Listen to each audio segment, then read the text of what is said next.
মাননীয় সদস্য জনাব কুজেন্দ্র লাল ত্রিপুরা, খাগড়াছড়ি, 298 খাগড়াছড়ি। আপনার সময় 8 মিনিট।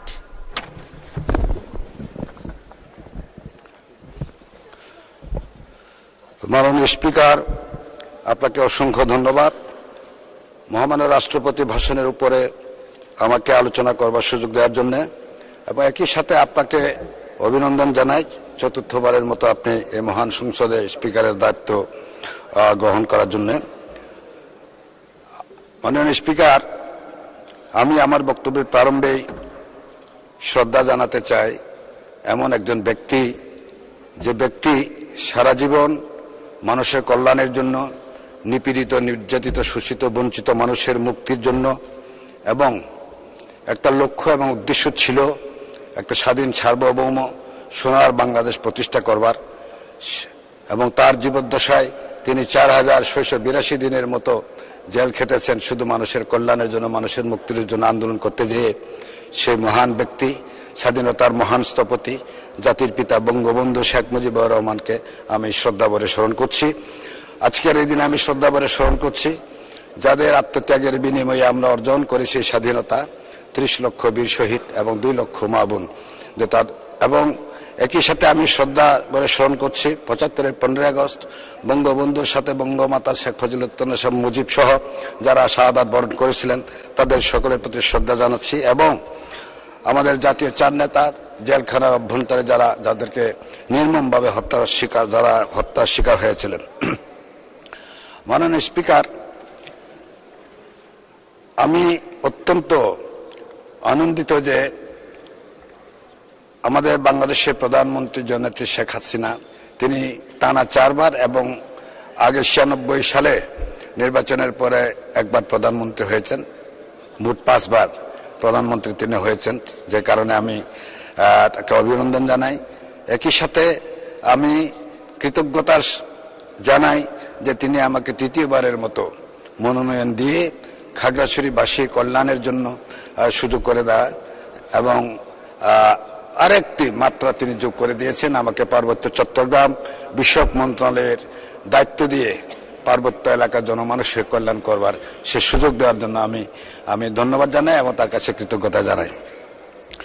মাননীয় স্পিকার, মহামান্য রাষ্ট্রপতি তার ভাষণে বাংলাদেশের 15 বছরের যে উন্নয়ন সেটা তুলে ধরেছেন এবং আগামীতে পথ চলার দিক নির্দেশনা প্রদর্শন করেছেন। আমি কৃতজ্ঞতা জানাই তার কাছে। তার সেই মূল্যবান ভাষণের মধ্য দিয়ে নিশ্চয় বাংলাদেশের মানুষ সামনের দিকে এগোবার একটা সুযোগ সৃষ্টি হয়েছে। মাননীয় স্পিকার, পার্বত্য চট্টগ্রাম নিয়ে আমি কিছু কথা বলতে চাই।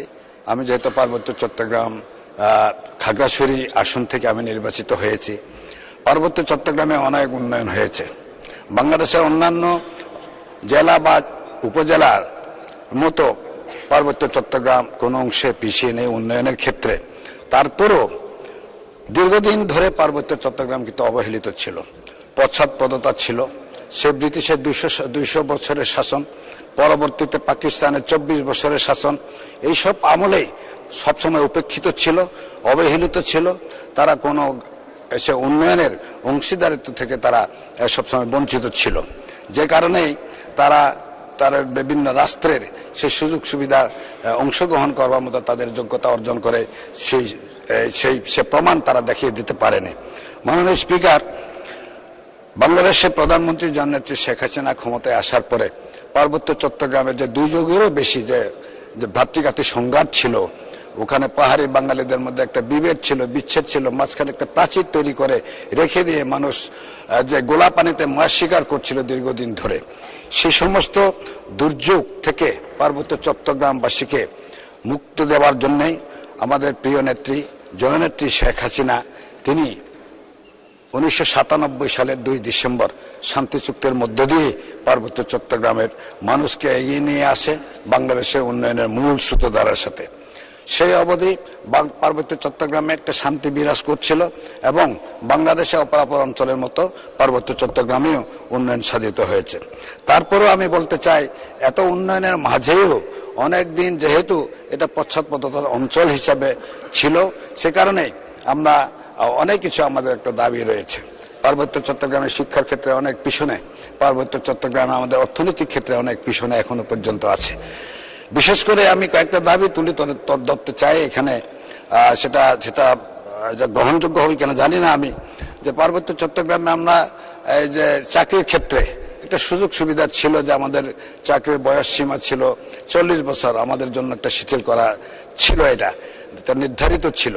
কিন্তু ইদানিং 40 বছর বাদ দিয়ে আমাদেরকে 30 বছর আবার বাংলাদেশের যে আইনের আওতায় যে নিয়ে আসা হয়েছে সমতলের সাথে, এটা আমাদের জন্য একটু বিড়ম্বনা তৈরি করে দিয়েছে মাননীয় স্পিকার।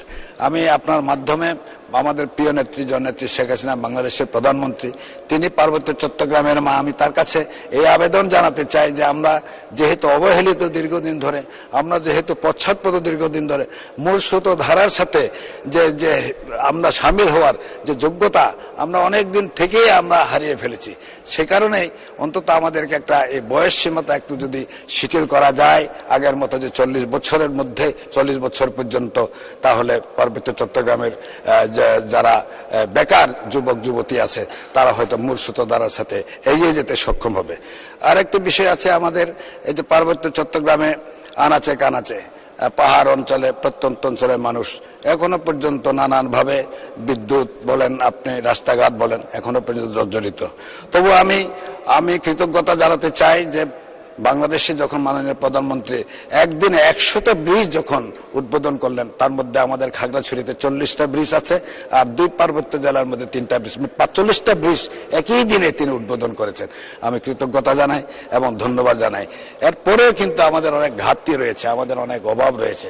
মাননীয় স্পিকার, আমি আপনার মাধ্যমে মাননীয় প্রধানমন্ত্রীর দৃষ্টি আকর্ষণ করতে চাই, অন্তত বিশেষ অঞ্চল, বিশেষ এলাকা হিসাবে যেহেতু পার্বত্য চট্টগ্রাম মানুষের জন্য পার্বত্য চট্টগ্রাম বিষয়ক মন্ত্রণালয় তিনি দিয়েছেন, এবং ইতিপূর্বে স্বাধীনতার পরে জাতির পিতা বঙ্গবন্ধু শেখ মুজিবুর রহমান তার ধারণা থেকে আজকে পার্বত্য চট্টগ্রাম যে উন্নয়ন বোর্ড যে হয়েছে সেখানে, সেটা কিন্তু বঙ্গবন্ধুর কনসেপ্ট থেকে হয়েছে।